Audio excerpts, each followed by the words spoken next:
School লাইফে একবার অঙ্কে 100-31 পেয়েছিলাম। স্যারের চরম বেতের বাড়ি তো খেয়েছি। বাসায় এসে অপেক্ষা করছিলাম বাবার মায়ের জন্য।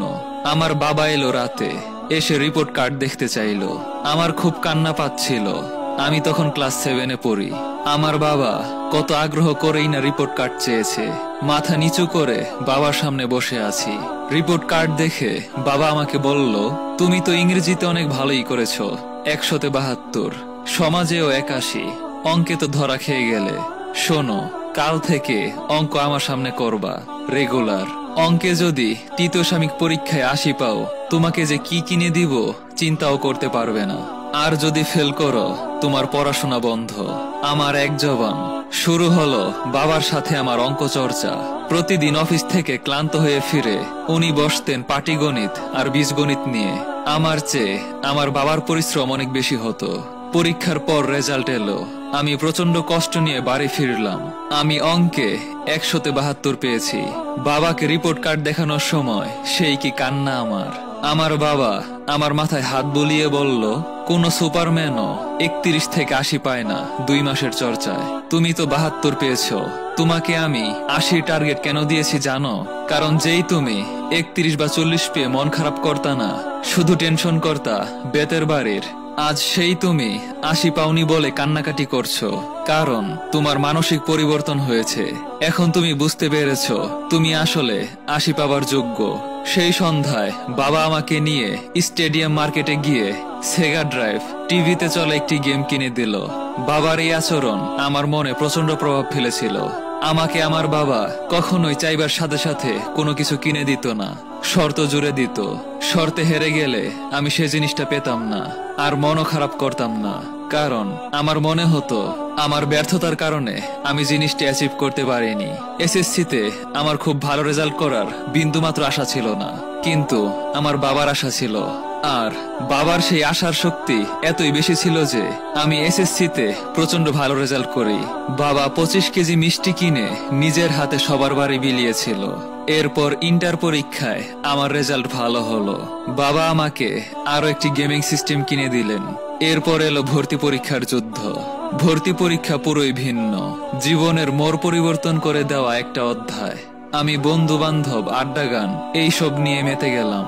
এক রাতে আমার বাবা আমাকে বলল, বাবারে, আমি মধ্যবিত্ত মানুষ, তোমাকে দামি প্রাইভেট ইউনিভার্সিটিতে পড়ানোর টাকা আমার নেই, সামর্থ্যও নেই। তুমি একটু মন দিয়ে পড়াশোনা করো।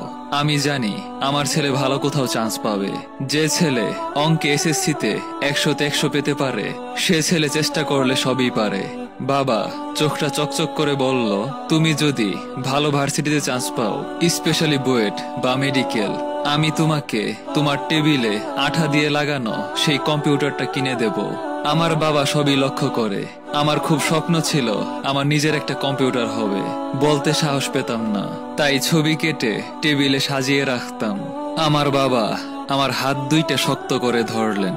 বিশ্বাস করুন, আমি মাত্র 2টা ভর্তি পরীক্ষার ফর্ম কিনেছিলাম, বুয়েট আর মেডিকেল। আমি 2টাতেই চান্স পেয়েছি। গর্ব করে বলছি না আমি এভারেজ স্টুডেন্ট ছিলাম, কিন্তু আমাকে আকাশ ছোঁয়ার স্বপ্ন দেখিয়েছিল আমার বাবা। আমি যা তার চেয়ে অনেক বেশি শক্তিশালী মনে করিয়ে দিত আমার বাবা। ভাত খেতে বসলে বাবার দুই পাশে আমি, আমার বোনরা বসতাম। উনি মাছ মাংস যা ছিল ভেঙে ভেঙে তার ছেলে মেয়ের পাতে তুলে দিত। এতেই ওনার প্রচন্ড তৃপ্তি হতো। আমার মেডিকেল ভর্তি ক্যান্সেল করে বুয়েটে ভর্তি হবার 1 মাসের মধ্যেই হাই কনফিগার ডেস্কটপ পিসি চলে আসে আমার টেবিলে।